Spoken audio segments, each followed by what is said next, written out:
Su vida es importante para Dios. Estaba pasando por un valle en mi vida. Fui al hospital 2 veces en solo unos meses. Salí al porche, me senté y pensé, me lo tomaré con calma, me relajaré y quizás lea algo. Entonces, al hacerlo, me fijé que en la silla de enfrente había una manta que acababa de lanzar, pero no vi esto. Y cuando la vi por segunda vez, noté una dedicatoria que una dama maravillosa había escrito en la manta. Decía: sus mensajes me han ayudado a darme cuenta de que mi vida es importante para Dios. Cuando leí eso pensé: Señor, no sé lo que tenía ella en mente, pero justo eso yo necesitaba escuchar. Mi vida es importante para Dios. Y ese es el título de este mensaje, porque es un mensaje que Dios quiere que todos escuchemos. Nuestra vida es importante para Dios. Quizás usted no sienta que su vida importa, tal vez pueda dar muchas evidencias por el trato que recibe, lo que le ha sucedido y el infortunio que ha experimentado, de que sin duda su vida no podría ser importante para Dios. Pero deseo decirle que sí lo es. Dificultad, adversidad y sufrimiento no significa que su vida no le importe a Dios. Algunas de las personas más consagradas que he conocido, autores de los mejores libros, han pasado por dificultad, dolor y sufrimiento, más de lo que imaginamos, y nunca han perdido la fe. Pero se dieron cuenta de que Dios aún los ama y se preocupa por ellos. Cuando pienso en eso y pienso en este pasaje bíblico que deseo que leamos, que afirma eso, nuestra vida es importante para Dios. Y le invito a acompañarme a 1 de Juan capítulo 3. Era cerca del final de la vida de Juan. En esos últimos años tendría entre 80 y 90 años, algo así. Y había escrito esta epístola a los creyentes. Y leeré 3 versículos que deseo que veamos por un momento. Capítulo 3, versículo 1, dice así: mirad cuál amor, no solo amor, sino cuál amor nos ha dado el Padre. O sea, nos ha regalado, nos ha expresado, demostrado ese amor. Mirad cuál amor nos ha dado el Padre. ¿Qué lo hace grande? Para que seamos llamados hijos de Dios. Piense en eso. En la mente de Dios eso es algo grande. Para que seamos llamados hijos de Dios. Y lo somos. Por esto el mundo no nos conoce, porque no le conoció a Él. Y luego dice: amados, ahora, no un día después ni en el futuro. Ahora somos hijos de Dios. Esto me encanta. Y aún no se ha manifestado lo que hemos de ser. O sea, sabemos muy poco del maravilloso futuro que Dios ha provisto para nosotros. Sabemos cuántas veces dice esto, pero sabemos que cuando Él se manifieste, seremos semejantes a Él, porque le veremos tal como Él es. Aquí está el apóstol del Señor Jesucristo hablando con seguridad y autoridad, tras haber escuchado al Señor Jesús personalmente, haya sido en la barca o en algún monte o sentado junto al fuego escuchando al Señor. Sabemos que cuando Él se manifieste, seremos semejantes a Él, porque le veremos tal como Él es. Y todo aquel que tiene esta esperanza en Él, se purifica a sí mismo, así como Él es puro. Eso es simplemente que al aceptar a Cristo como su Salvador, lo hace porque siente que ha estado separado de Él. Y también siente la necesidad de ser uno con Él. Entonces, ¿qué sucede? Lo acepta como Salvador por lo que Él hizo en la cruz. Y como resultado de esa relación, las cosas cambian. No puede ser hijo de Dios y que todo siga igual a como era. Puede que a veces se comporte como no debe, pero esa relación, fíjese, esa relación no es temporal ni condicional, es permanente en lo absoluto. Somos salvos una vez y para siempre por la gracia de Dios. Y ahora mucha atención. ¿Por qué Dios ha hecho que la salvación sea resultado de una relación, una decisión? solo porque le importamos a Dios. Y al aceptar a Cristo como su Salvador, el Espíritu Santo vino a su vida. ¿A hacer qué? A darle seguridad absoluta de que por toda la eternidad usted le pertenece a Dios. Y quizás piense ahora, ¿y si peco? Dios está preparado para eso. Su mano es muy firme en disciplina, no para destruir, ni herir, ni dañar, sino para traernos de vuelta al carril. Cuando Dios permite que pasemos por dificultad, pruebas, penas y cargas, ¿qué está haciendo? Lo hace por varias razones. Una de ellas, ¿cuál es? Recordarnos que le pertenecemos. No nos comportamos como quienes somos, y para inclinar nuestra mente y corazón a Él, para cambiar lo que pensamos de una vida santa. En Él se purifica a sí mismo, así como Él es puro.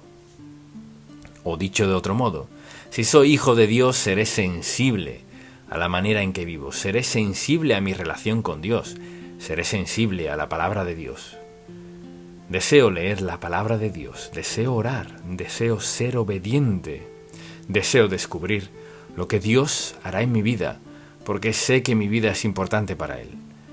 Piense en esto, mucha atención. Si me escucha, dígame. Quizás no le importe a más nadie los miles de millones de personas en el mundo, pero le importa a Dios. Y si lo piensa, ¿qué más da no importarle a nadie si usted sabe que es importante para Dios? O sea, que Él le conoce. Dios se interesa por usted. Dios le ama. Él le sustentará, le protegerá, le cuidará y cumplirá su voluntad en su vida. ¿Por qué? Porque usted es importante para Dios. Ahora, con eso en mente, deseo que veamos este pasaje y pensemos en las evidencias de que le importamos a Dios conforme Él ha obrado en nuestra vida. Y la primera evidencia es el gran amor que Dios nos ha dado. Piense en esto. ¿Por qué fue salvo usted? Quizás diga, bueno, un día fui y escuché a un gran predicador y su predicación hizo que me salvara. No, no fue eso. Fue salvo porque escuchó la verdad del Evangelio de Jesucristo y Dios alcanzó su vida mediante su palabra. Le habló a su mente, a su corazón, a sus sentimientos, a todo su ser e hizo que se diera cuenta de que llevaba una vida muy inferior a la que Él tenía en mente para usted. Y aceptó al Señor Jesucristo como su Salvador, como resultado de escuchar su palabra, la convicción del Espíritu Santo, para ayudarle a entender que Dios le amó y le perdonó. Él transformó su vida, así que fue su salvación. Y lo segundo que resultó de todo esto fue su santificación, o sea, la vida consagrada que Dios ha provisto para cada uno de nosotros. Al aceptar a Cristo como su Salvador, el Espíritu de Dios le selló como Hijo de Dios. Vino a morar en nosotros. Mientras Dios se sienta en su trono celestial, su Espíritu Santo se sienta en el trono de nuestro corazón. Nos guía, nos dirige, nos fortalece para obrar en nuestra vida, la cual representa y se asemeja a Cristo. Eso es lo que Dios ha provisto. Lo tercero que hizo fue que comenzó a suplir sus necesidades. Como resultado de ser hijos de Dios, dijo que supliría todas nuestras necesidades, ¿verdad? Mucha atención. Suplir todas nuestras necesidades conforme a sus riquezas en gloria. No conforme a nuestros talentos, facultades, destrezas y todo lo demás, no. Dios prometió suplir cada necesidad que tenemos. ¿Por qué? Escuche, porque cada punto en este mensaje es porque le importamos a Dios. Piense en esto. El hecho de que importa significa que hay una relación, que hay amor, hay empatía, hay entrega. Y eso es lo que Dios quiere decir. Y dice, escuche, Él nos salva, nos santifica, y luego ¿qué hace? Suple nuestras necesidades. Mi Dios, pues, suplirá todo lo que os falta, conforme a sus riquezas en gloria. ¿Acaso podríamos agotar las riquezas de Dios? No. Lo único que bloquea las bendiciones de Dios para nosotros es volvernos despreocupados en la vida, indiferentes a Dios, que vivamos en pecado, en el caso que sea. Y luego pienso en que lo más importante aquí es nuestra salvación, nuestra santificación y nuestras necesidades. Y mire lo que Dios hace. Como resultado del cuidado de Dios, se interese por nosotros y suple nuestras necesidades.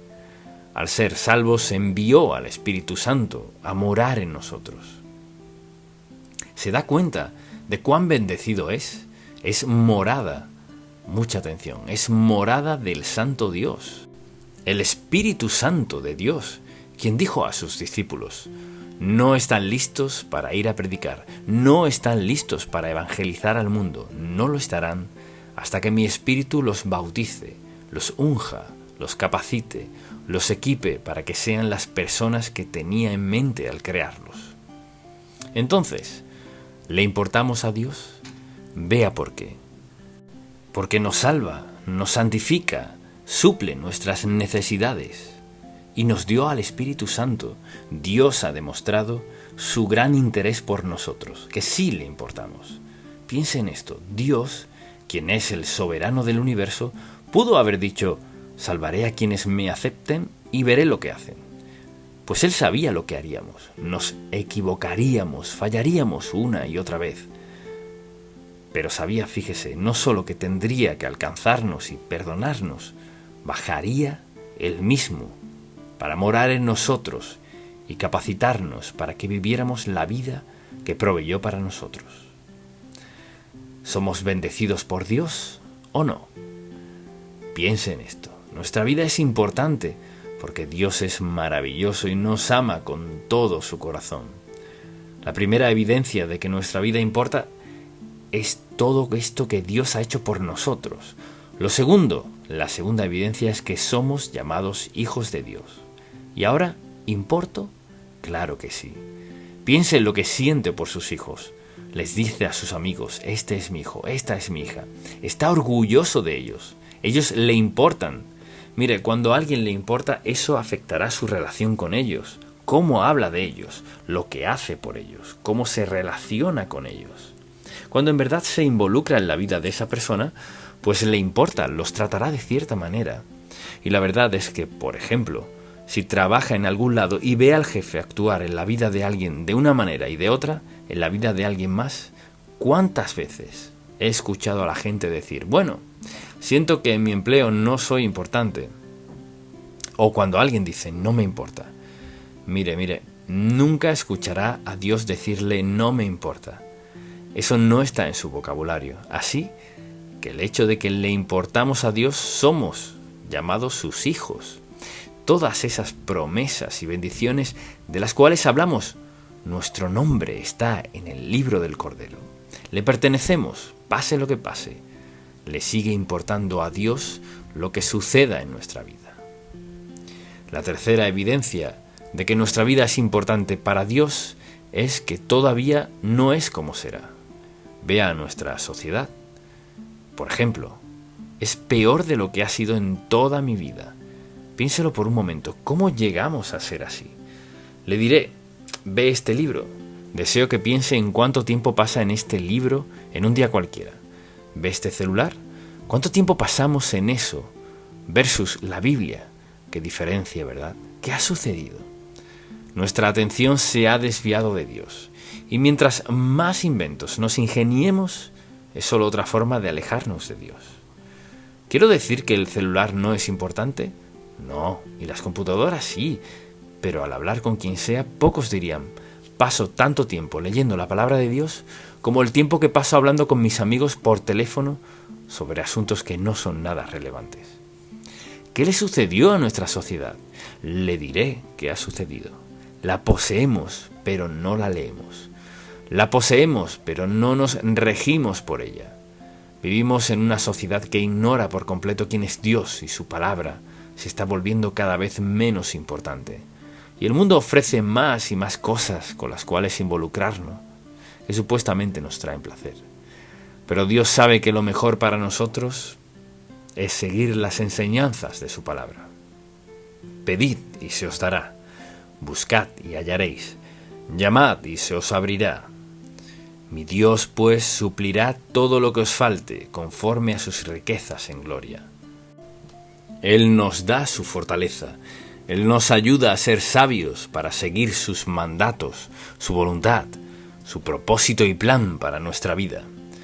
La Biblia está llena de promesas de Dios. ¿En qué nos equivocamos? Poco a poco, el mundo llena nuestras mentes de cosas, y antes solíamos llenarla de la palabra de Dios. Piense en esto. Cuando Dios Todopoderoso dice, tú me importas, es Dios. Cuando Dios dice, tú me importas, ¿qué palabra de aliento más impactante podemos escuchar? Me importas, me intereso por ti, me concierne tu vida, lo sé todo de ti. Quiero lo mejor para ti, te amo. Mi amor por ti no es condicional, mi amor por ti es totalmente incondicional. Anhelo verte cuando te llame a mi presencia. Anhelo que estés en todo lo que he provisto para ti en el cielo. ¿Dónde está Dios en este mundo confundido, frustrado, tan afluente que ha perdido su sentido de dirección? Y luego, deseo que notemos algo más, y es la cuarta evidencia de que nuestra vida le importa a Dios, y es que seremos semejantes a Él. Dicho de otro modo, piense por un momento en esto, lo que dice en 1 de Corintios capítulo 15. Sabe lo largo que es ese capítulo y cuánto dice Dios de nuestra vida, de nuestro futuro, de nuestra resurrección y todo lo demás. Piense en esto. La Biblia dice, mas ahora Cristo ha resucitado de los muertos. Primicias de los que durmieron es hecho. Y luego comienza hablando de cómo Dios obrará en nuestra vida y en nuestra resurrección. Entonces, piense en esto. Su vida es tan importante para Dios que Él no solo ha provisto para su vida ahora, Él ha provisto para su vida eterna, por siempre y para siempre. No tenemos que preocuparnos por la vida después de la muerte si hemos aceptado a Cristo como nuestro Salvador. Nuestra vida le importa. De hecho, si lo piensa, no hay ni un solo aspecto de su vida en el cual Dios no se haya involucrado por su pasado, presente y futuro. Y el futuro es que tendremos un día de resurrección. Un día de estos estaremos con Dios por siempre y para siempre, porque Él se interesa por nosotros, porque nuestra vida le importa. Luego lo pienso a la luz de esto. La quinta razón por la cual nuestra vida es importante para Él es que Él desea que llevemos una vida santa y pura por el poder del Espíritu Santo, glorificándolo por toda la eternidad. ¿Cuál es su deseo para nosotros? Que vivamos en santidad. ¿Y cómo podemos hacerlo? Con tan solo obedecer al Espíritu Santo que mora en nosotros. Mire, Dios no quiere nada de nosotros que no haya provisto. Quiere que vivamos en santidad. ¿Y qué hace? Nos da la presencia del Espíritu Santo para que sepamos cuál es la verdad, para que nos demos cuenta de que Él nos ama, nos perdona, nos limpia.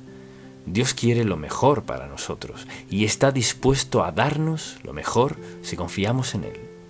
Entonces, le pregunto, ¿en algún momento de su vida ha encarado la realidad de que usted es valioso para Dios, que Dios se interesa por usted, que le ama, que Dios quiere que sepa la verdad, lo correcto, lo mejor, que quiere que entienda que un día de estos morirá y dará cuenta a Él? ¿Se ha dado cuenta de que si le pide a Dios que perdone sus pecados, Él lo hará? Si le pide seguridad de que al morir irá al cielo, Él se la dará. La próxima decisión más importante que tomará, si no es creyente, puede tomarla ahora mismo, y es rendir su vida a Cristo. Quizás diga, ¿y qué significa eso?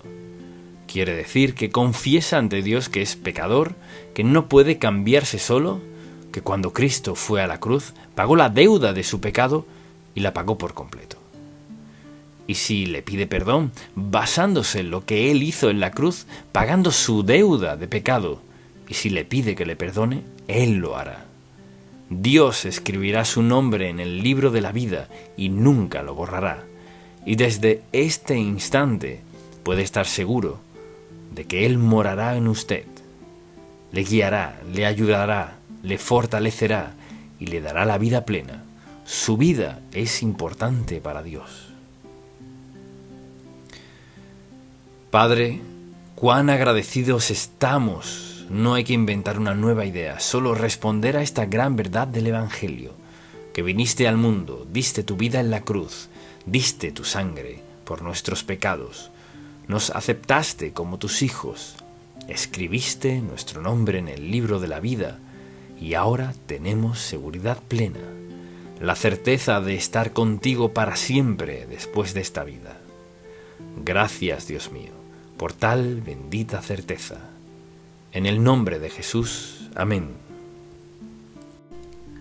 Nuestras convicciones en torno al Espíritu Santo. Muchos creyentes viven toda su vida y pierden una de las mayores bendiciones de Dios, porque nunca se dan cuenta de que en ellos mora el Espíritu Santo, a quien Dios envió a morar en nosotros, para facultarnos a hacer lo que Él quiere que hagamos y ser las personas que Él quiere que seamos. La mayoría nunca se da cuenta de eso. Nunca piensan en el hecho de que Dios no solo los salvó, sino que mora en ellos por una razón específica. Y pienso en muchas iglesias que ni siquiera mencionan al Espíritu Santo, y la mayoría de los creyentes ni sabe qué papel juega en sus vidas. Si le preguntase a cualquier persona, ¿quién es el Espíritu Santo?, dirán, bueno, es algo religioso, pero no estoy seguro de lo que es. Y al considerar todo eso, pienso en el hecho de que realmente Él mora en nosotros para ayudarnos a ser todo lo que Dios quiere que seamos y lograr todo lo que Dios quiere que alcancemos. O sea, Él no dijo, vayan y hagan esto y aquello, sino que dijo, yo estaré con ustedes, moraré en ustedes y me aseguraré de que estén facultados para hacer y convertirse en todo lo que deseo. Pero no fue sino hasta que estudié en el seminario que entendí quién era el Espíritu Santo. Y la manera en que lo entendí fue así. Una noche me senté en la mesa para cenar. Estaba en mi primer año. Acababa de salir de la universidad y allí discutía sobre todas mis creencias. Algunos de los mejores momentos eran esas discusiones. Y allí sentado llegamos al tema del Espíritu Santo y dije, el Espíritu Santo está supuesto a ayudarnos a todos. Y dije algo más al respecto, y uno de los estudiantes que estaba allí, yo no lo conocía, dijo, no para avergonzarme, pero dijo, Charles, ¿quieres venir a mi cuarto después de cenar? Le contesté, claro que sí. Él estaba haciendo un doctorado. Pensé, algo aprenderé de este joven, seguro. Bien, entré a su habitación y me sentí muy intimidado. Tenía libros del piso al techo, salvo en las ventanas, por todo alrededor del dormitorio. Así que me dijo lo siguiente. Noté que al hablar del Espíritu Santo te refieres a algo. Y le dije, así lo indica la Biblia. Y luego le señalé algunos pasajes bíblicos. Los busqué y se los mostré, y él me dio un Nuevo Testamento en griego y dijo, este es mi primer año, mi primer semestre, apenas estoy aprendiendo griego. Me contestó, está bien, te guiaré por la Biblia. Le dije, no puedo leer esto. Te ayudaré, me dijo. Y me guió por el Nuevo Testamento y me mostró cada vez que se mencionaba el Espíritu Santo. Me dijo, sucede esto.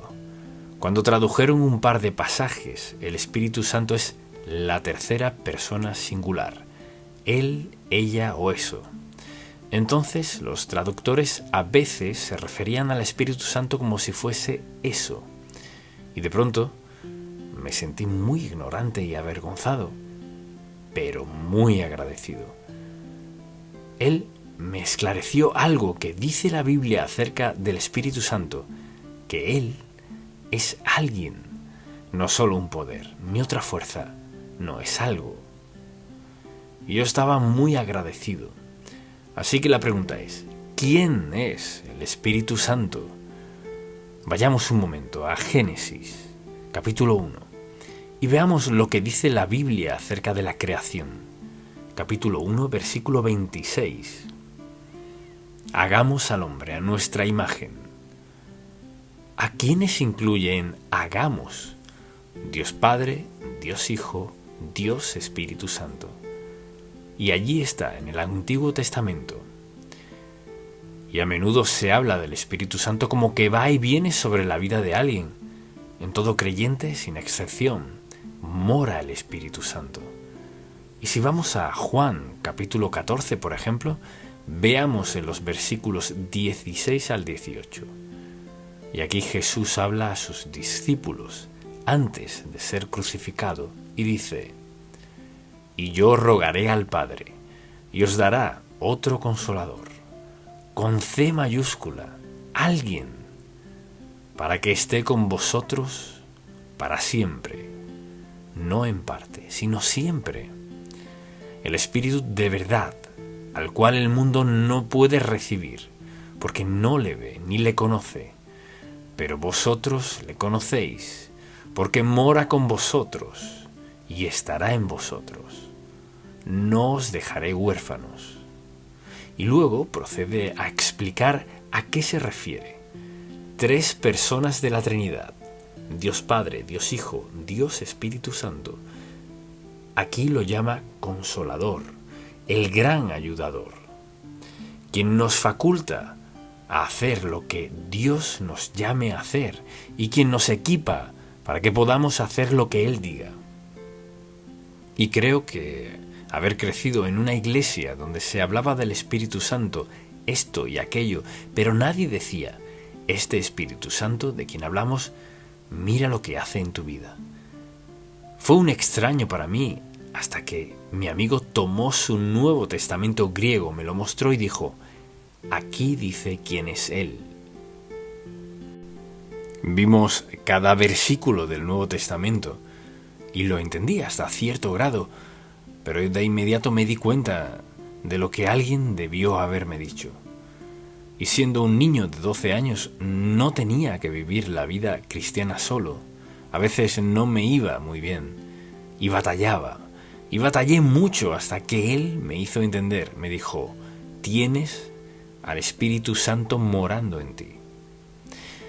Cuando comencé a darme cuenta de eso, todo cambió, y de inmediato caí en cuenta: seré un mejor estudiante porque tengo al Espíritu de Dios obrando en mí, que me facultará y ayudará a recordar lo que necesite recordar. Y todo lo que pudiera pensar, el Espíritu Santo está allí. Así que piense en lo que enfrenta con su familia, por ejemplo. A veces batalla. Usted tiene al Espíritu Santo. Tiene problemas financieros, el Espíritu Santo. Problemas en su trabajo, el Espíritu Santo. Por ejemplo, a veces la gente no entiende lo que usted dice o no entienden su experiencia cristiana, pero tiene al Espíritu Santo morando en usted, que le facultará en cada circunstancia de la vida a hacerlo mejor en lo que sea. Así que Él no los dejó, y el Señor Jesús les dijo, porque esto le concernía: no os dejaré huérfanos, les enviaré al Consolador. Así llamaba al Espíritu Santo. Voy a enviarles a alguien que va a capacitarles. Ahora, al aceptar a Cristo, de inmediato el Espíritu Santo vino a morar en usted. ¿Y qué sucedió? Él le dio la facultad, o sea, le capacitó para hacer todo lo que Dios quería que hiciera. Él le facultó para hacer todo lo que Dios quería que hiciera a esa edad, en esas circunstancias, más adelante y por el resto de su vida. Lo tenemos morando en nosotros, facultándonos en lo que sea. Por eso es lo que no debemos tener temor.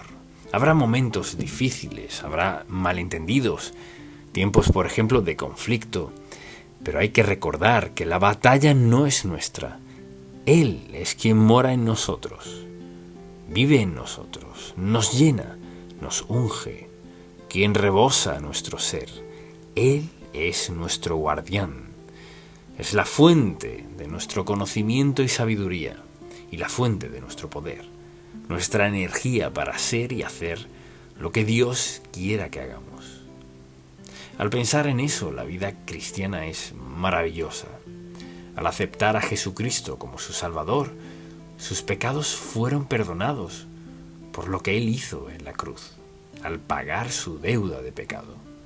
Usted solo le pide perdón, creyendo lo que Él dijo, que si confesares con tu boca que Jesús es el Señor y creyeres en tu corazón que Dios le levantó de los muertos, serás salvo. Y de inmediato Dios le sella como uno de sus hijos. Luego, el Espíritu Santo comienza a trabajar en su vida. No es en un instante. O sea, recibir al Espíritu Santo es instantáneo, pero vivirlo dura toda la vida. Y llegamos al fruto del Espíritu y todo reconocemos que de vez en cuando no somos tan amorosos ni tan amables como debiéramos. Pero Él está allí. ¿Y qué hace? Él lleva a cabo una de sus labores, que es convencernos de pecado y perdonarnos. Él nos recuerda que no tenemos que albergar el pecado y pensar, oh Dios, ¿qué voy a hacer? Dice en Juan capítulo 1, versículo 9, si confesamos nuestros pecados, o sea, que nos ponemos de acuerdo con Dios, que el pecado no tiene lugar en nuestra vida. Y Dios está dispuesto a quitarlo si estamos de acuerdo con Él. Si confesamos nuestros pecados, Él es fiel. Vea la siguiente palabra, y justo. ¿Qué significa eso de que es justo? Bueno, pues quiere decir que al ir a la cruz y pagar nuestra deuda, Él tiene derecho a decir que el alma que pecare morirá. Y ahora dice, si confiesas tus pecados, te arrepientes, me entregas tu vida, serás perdonado por completo. Así que la obra del Espíritu Santo es convencernos de pecado. Eso es solo una cosa. Jesús lo expresó hermosamente al decir que Él es nuestro consolador. Nos ayuda en todo aspecto de nuestra vida.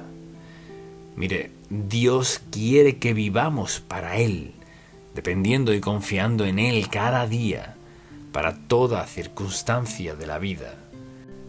Imagínese cómo se habrían sentido, porque eso fue lo que les dijo el Señor en el capítulo 24 de Lucas, y que se predicase en su nombre el arrepentimiento y el perdón de pecados en todas las naciones, comenzando desde Jerusalén.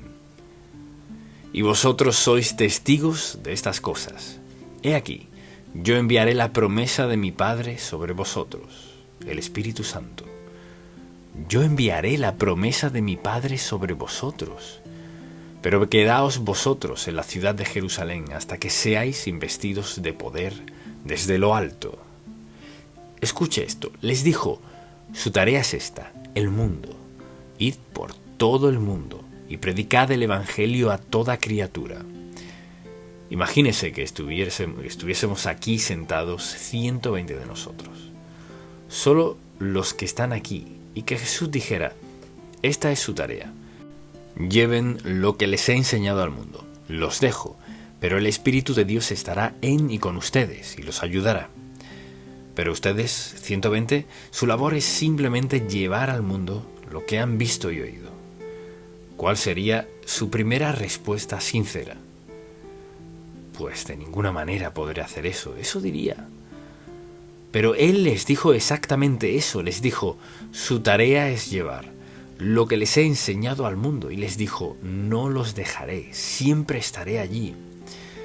Así que al despertarse en la mañana, usted despierta en la presencia del Espíritu Santo.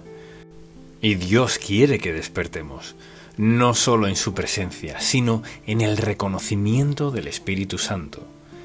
Que hoy, a quien sea que encuentre, lo que sea que enfrente, no tengo que preocuparme ni angustiarme porque Él estará en, con y sobre mí, facultándome para llevar a cabo la responsabilidad que tengo, cumplir lo que sea que Dios quiera que cumpla, hacer bien lo que Él me llame a hacer. Confiar en que tendré todo lo que necesite porque Él lo suplirá. Dice que Él nos sella. Eso no es algo que va y viene. Nos sella el espíritu de la promesa, el Espíritu Santo. Su intención nunca ha sido que vivamos ni un día sin depender de Él. Sin embargo, pienso en cuánta gente va a la iglesia cada domingo y la única vez que escuchan del Espíritu Santo es quizás si cantan Espíritu Santo, lléname. Tal vez lo escuchen allí, pero cuando se trata de predicar, enseñar, hablar, compartir, no escuchan a nadie hablar de eso. Porque el diablo no quiere que hablemos de la fuente de nuestra fuerza y poder. No quiere que pensemos en eso. Él quiere que lo principal en nuestra mente sea temor y duda. ¿Quién soy? Soy un don nadie. Mire, le diré quién es usted. Es alguien digno de que Jesús muriera por usted. Eso le hace muy valioso a los ojos del Dios Santo. Y el Espíritu Santo está allí para obrar y morar en su vida y lograr las cosas que Dios quiere lograr. Ahora, Él es nuestra fuente. Hemos de verlo como nuestra fuente, la fuente de fuerza y poder en nuestra vida. Y hay muchas referencias a eso en la Biblia, pero ¿a qué se refiere al hablar del poder del Espíritu Santo?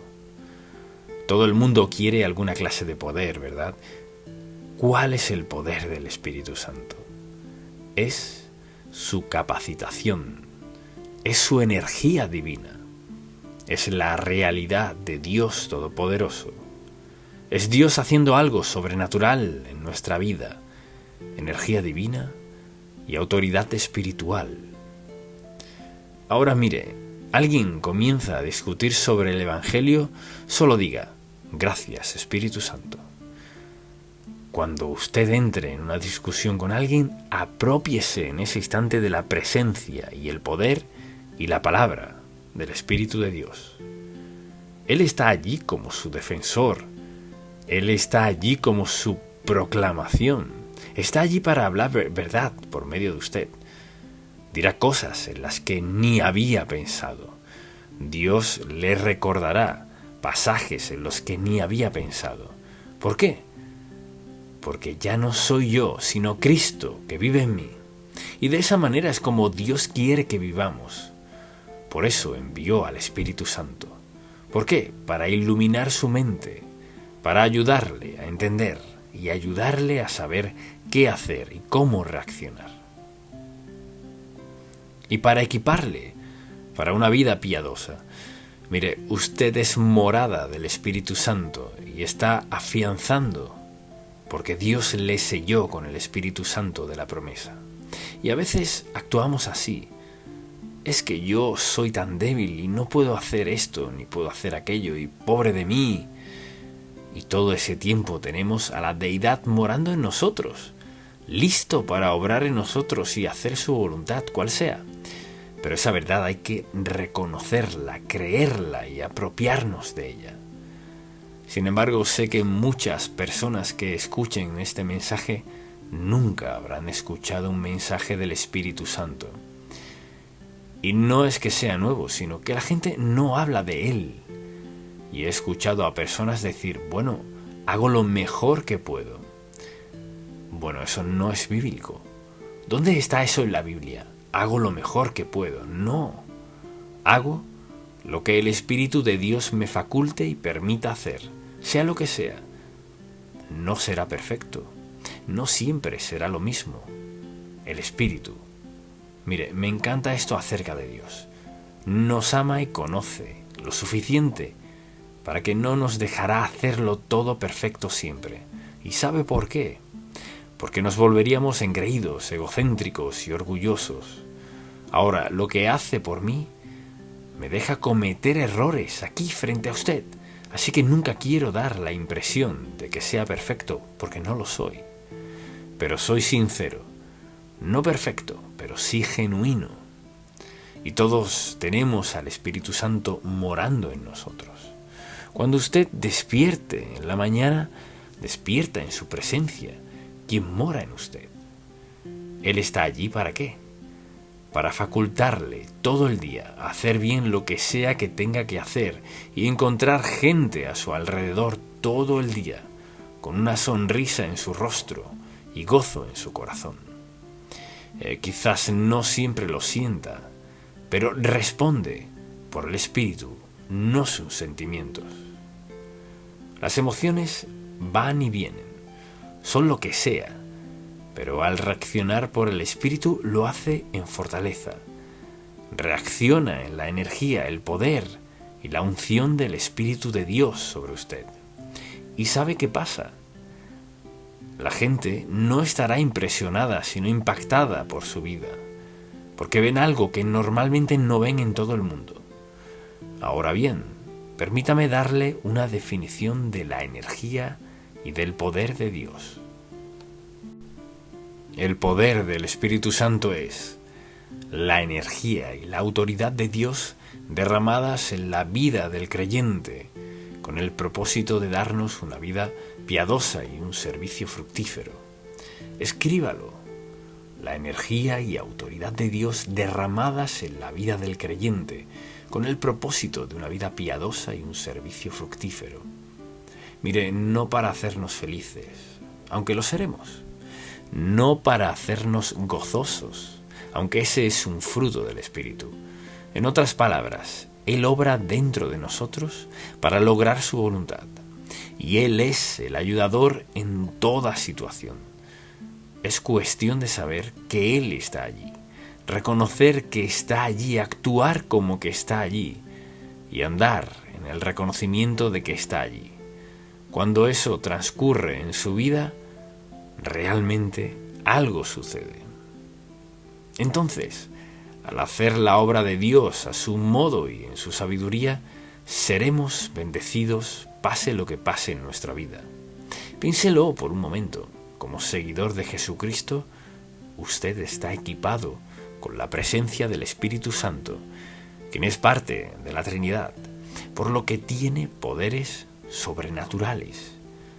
Ya usted no está solo, sino está totalmente equipado con la presencia del Espíritu Santo para enfrentarlo todo y cualquier cosa.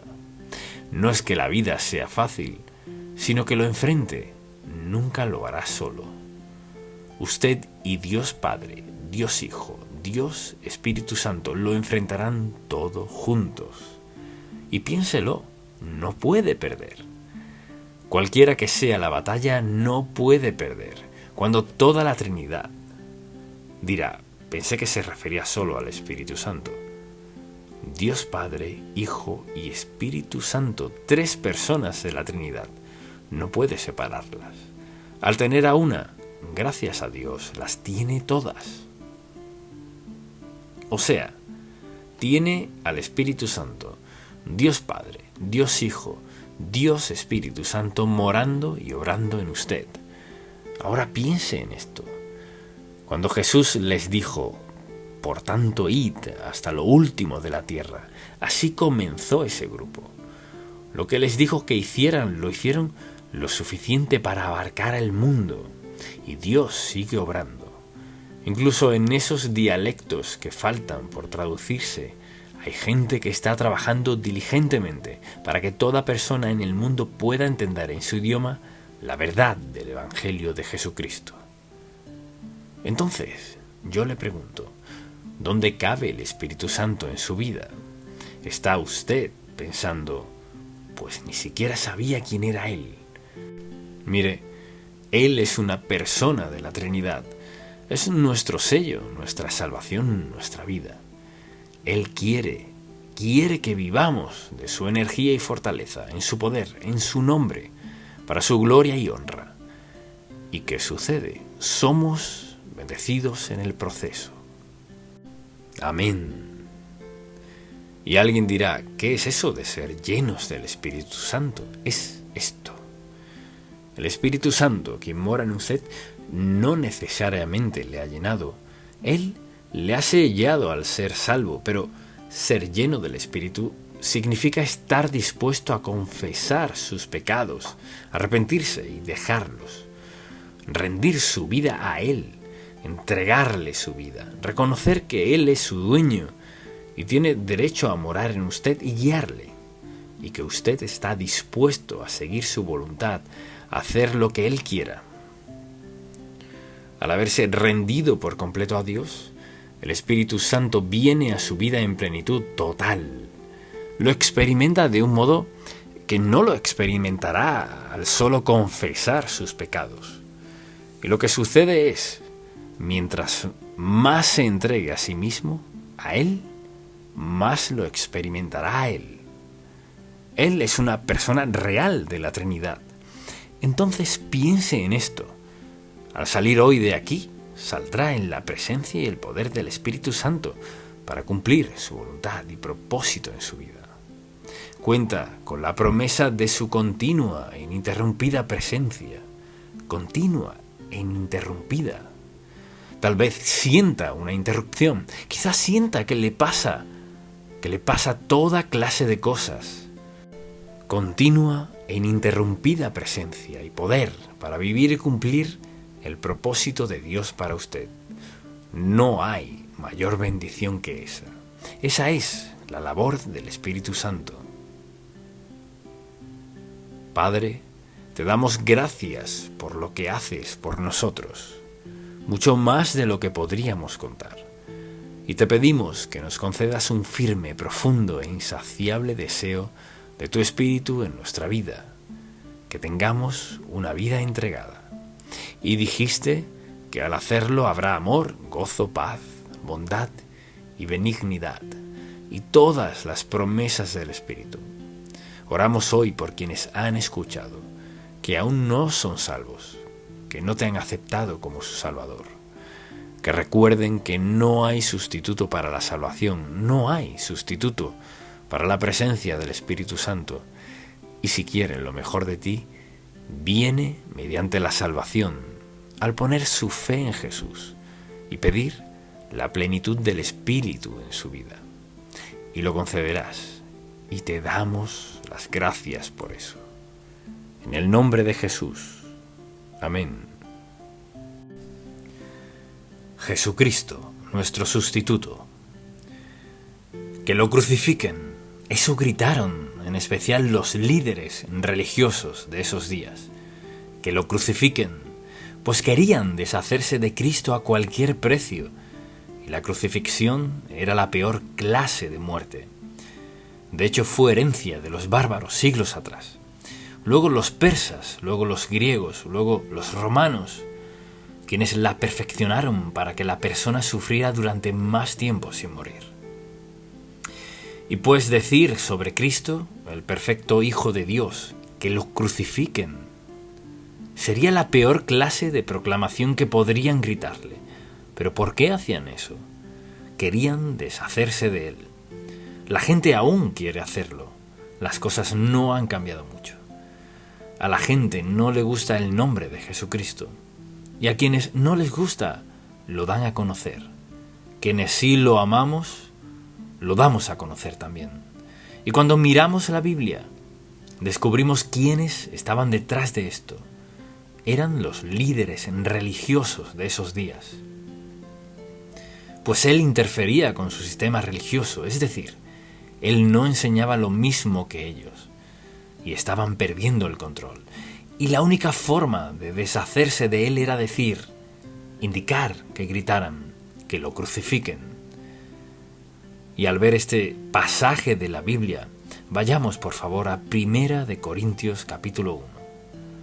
Y comencemos con el versículo 18, pues Pablo aquí describe de qué se trata esto. Y dice, por ejemplo, desde el versículo 18, porque la palabra de la cruz es locura a los que se pierden, pero a los que se salvan es poder de Dios.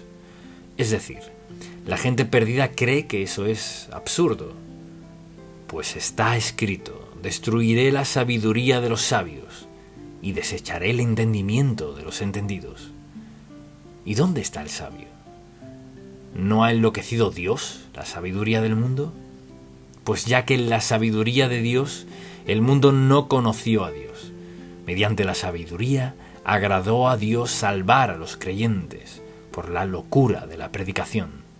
Porque los judíos piden señales y los griegos buscan sabiduría, pero nosotros predicamos a Cristo crucificado, para los judíos ciertamente tropezadero, y para los gentiles locura, mas para los llamados, así judíos como griegos, Cristo poder de Dios y sabiduría de Dios. ¿Quién era él? No era solo un predicador, era algo más. No solo un tipo itinerante que llegó. Eso piensa el mundo, que era un maestro más. Pero la Biblia nos dice que es mucho más que eso. ¿Quién era este hombre con esa idea de nueva vida? Alentaba a la gente, por ejemplo, en el Imperio Romano, a amarse unos a otros, que era algo radical. Amar a los demás, perdonarse unos a otros. No, tú no amas a tus enemigos, los destruyes, los matas a ser posible. Así que su mensaje era punzante, era perturbador, todo su modo de pensar. Y él invitaba a la gente a llevar un estilo de vida muy distinto. De hecho, cuando leemos el Sermón del Monte, por ejemplo, y observamos el estilo de vida que tenían, era muy diferente.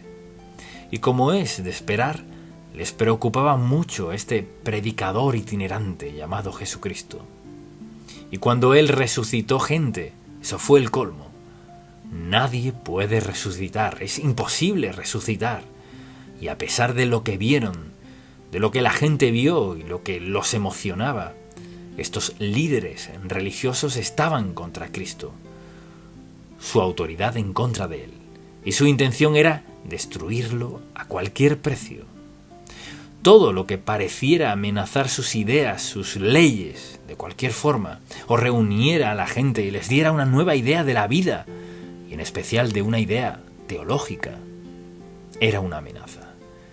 Y Jesucristo entró en escena, el eterno Hijo de Dios, con amor, bondad, compasión, misericordia, piedad y sanidad. Pero se pasó de la raya cuando habló de ser el Hijo de Dios. Así que si usted hubiese vivido en aquel tiempo, ¿cree que habría seguido a Cristo? ¿O cree que quizá habría pensado, es un poco más seguro seguir a los romanos porque tienen el poder, ¿verdad? Sé que este hombre predica sanidad, perdón, limpieza, el cielo y todo eso, y suena bien, pero ¿sería seguro vivir así? No. O cree que Jesucristo es el Hijo de Dios y es el único Salvador, o no lo cree. Jesucristo decía todo muy directo y claro. No llegamos al punto de tener que elegir. Bien, quizás tenía razón y quizás se equivocó. No.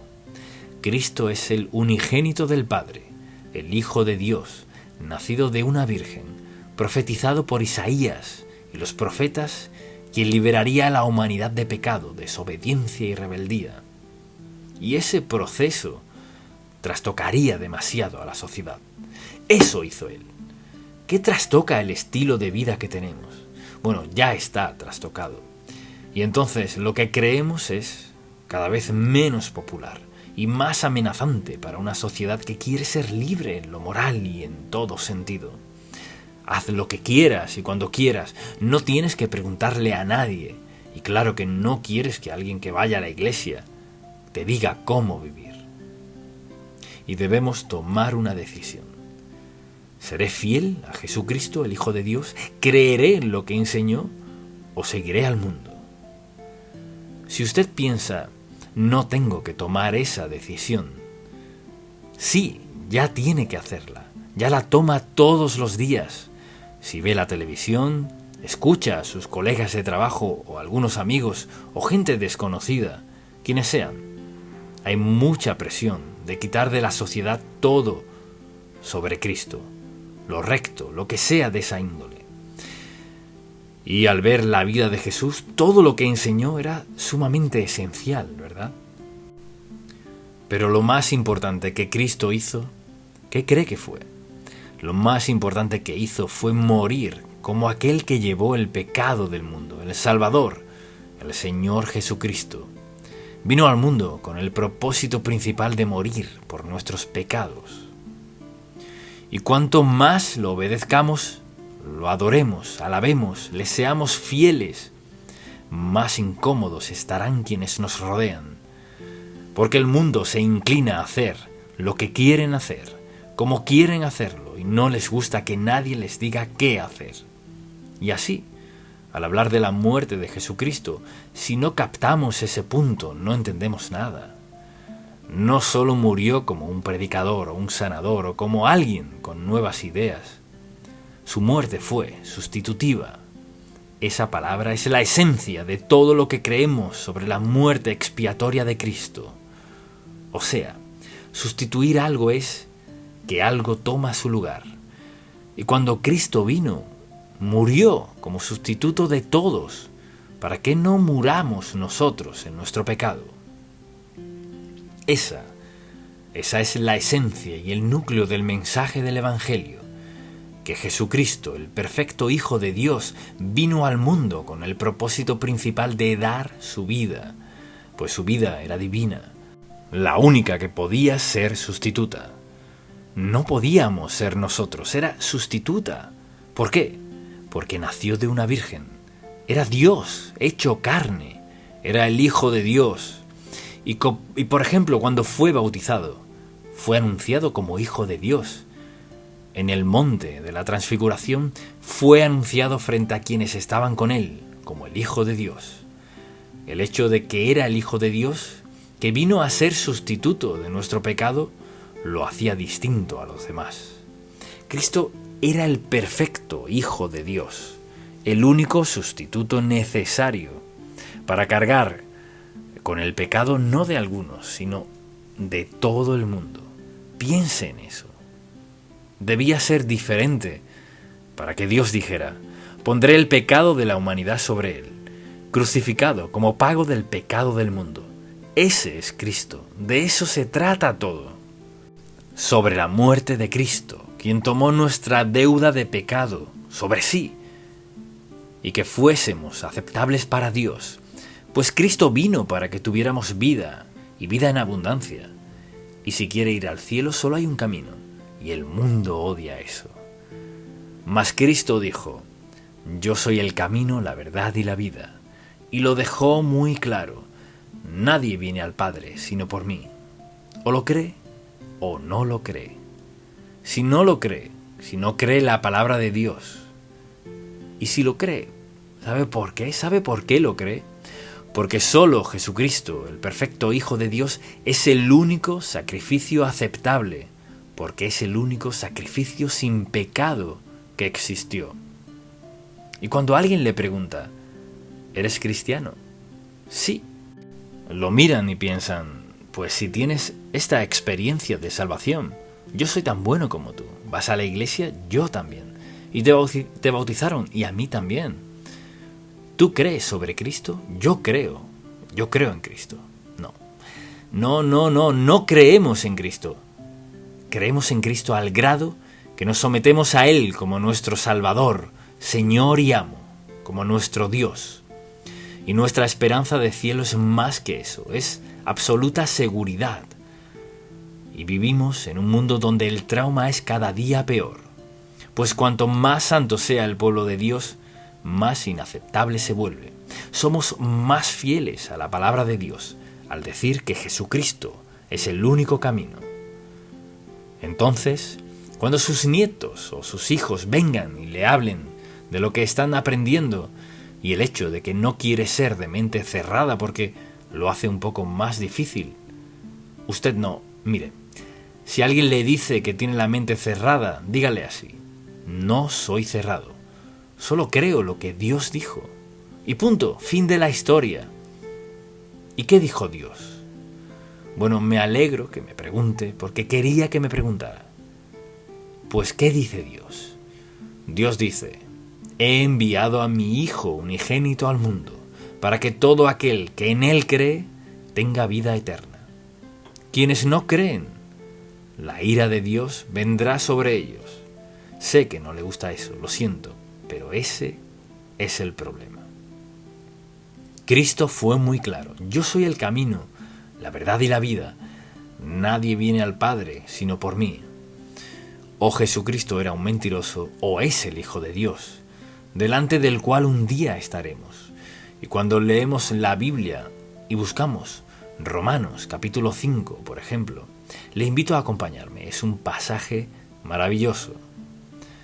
Veamos el capítulo 5. La Biblia dice en el versículo 6: porque Cristo, cuando aún éramos débiles, a su tiempo, el tiempo de Dios, murió por los impíos. Ciertamente apenas morirá alguno por un justo, con todo pudiera ser que alguno osara morir por el bueno.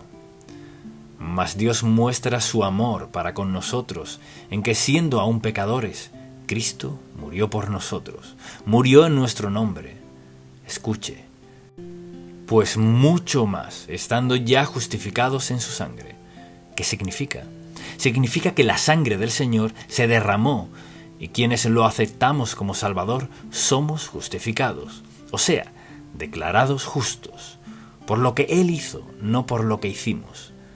Por Él seremos salvos de la ira, porque si siendo enemigos fuimos reconciliados con Dios por la muerte de su Hijo, mucho más, estando reconciliados seremos salvos por su vida. Si ve en este pasaje es sobre Él, salvos por su vida, creer y confiar en Él, de eso se trata. Y luego vamos a un pasaje en Hechos, capítulo 4, cuando Pedro defendía el Evangelio, predicó este gran sermón. Y luego él y Juan fueron arrestados y llamados ante el Sanedrín y los líderes judíos de entonces. Y esto dijo: Pedro dijo en el versículo 11 de este capítulo 4, hablando de Cristo: es la piedra reprobada por vosotros, los edificadores, la cual ha venido a ser cabeza del ángulo. Hablaba de Cristo, y luego declara esto: y en ningún otro hay salvación, porque no hay otro nombre bajo el cielo, dado a los hombres, en que podamos ser salvos. Mire ese versículo bíblico. O cree en la Biblia o no la cree. O cree que es el único camino o no. Escuche qué dijo: en ningún otro hay salvación. Aquí podemos parar. Usted cree en la Biblia. En ningún otro hay salvación. No hay otro nombre, no. Nada más, nadie más, bajo el cielo, dado a los hombres, en que podamos ser salvos. Lo que usted cree es fundamental en su relación con Dios. Y no es cuestión de ser considerado con otras personas, no es cuestión de ser cerrado, no es cuestión de ser desalmado, falto de amor, desinteresado y crítico. No se trata de eso. Es sobre si creo lo que dijo Dios y ya está. Y al leer estos versículos, donde Pedro y Juan defendían el Evangelio, escuche lo que dijo. Y esto fue ante el Sanedrín y toda la gente que se preparaba para seguirlo. En ningún otro hay salvación, porque no hay otro nombre bajo el cielo, dado a los hombres, en que podamos ser salvos. O lo cree o no lo cree. Y puede esperar que lo critiquen, y no debemos avergonzarnos del testimonio del Evangelio de Cristo. Piense en eso, piénselo. ¿Deja Dios claro en su palabra cómo ser salvos? Sí, la respuesta es sí. ¿Deja claro en su palabra que quienes están dispuestos a confiar en Él como su Salvador serán salvos? Así es. Así que debe preguntarse: ¿le creo a la palabra de Dios o no le creo? Y segundo, ¿acaso lo creo con toda firmeza y tengo la valentía de decirle a la gente con quien vivo, trabajo o me encuentro en la calle cuando lo dudan? ¿Tiene usted el valor de decir cuando le preguntan: ¿cree que Cristo es el único camino? Conteste: lo dice la Biblia. Y si dicen: bueno, ¿y cree todo lo que la Biblia dice? ¡Claro que sí! Y luego dígales: ¿en qué cree usted? Es decir, no hay ninguna razón para ceder, no hay ninguna razón para avergonzarse, no hay ninguna razón para tener miedo de defender la verdad de la palabra de Dios. No hay razón. Cristo dijo: porque de tal manera amó Dios al mundo, que ha dado a su Hijo unigénito, hablando de sí mismo, para que todo aquel que en Él cree, o sea, que cree que Él es el Hijo de Dios, cree que su muerte en la cruz expió el pecado, cree que al entregar su vida a Él, perdonará sus pecados y lo anotará en el libro de la vida, y que un día lo llevará al cielo. Es algo ya establecido por Dios, al aceptar a su Hijo como su Salvador. Lo podemos gritar hasta que Él venga, con plena confianza. Él es el camino, la verdad y la vida. Y le digo hoy que si aún no lo ha aceptado como su Salvador, este es el momento perfecto. ¿Ha escuchado el mensaje sencillo del Evangelio? ¿Alguna vez le ha dicho esto a Dios Padre? He pecado contra ti. Sé que es así. No soy digno de ser salvo, pero hoy te pido que perdones mi pecado. No con base en mi conducta renovada, no con base en lo que voy a hacer, no con base en estas cosas.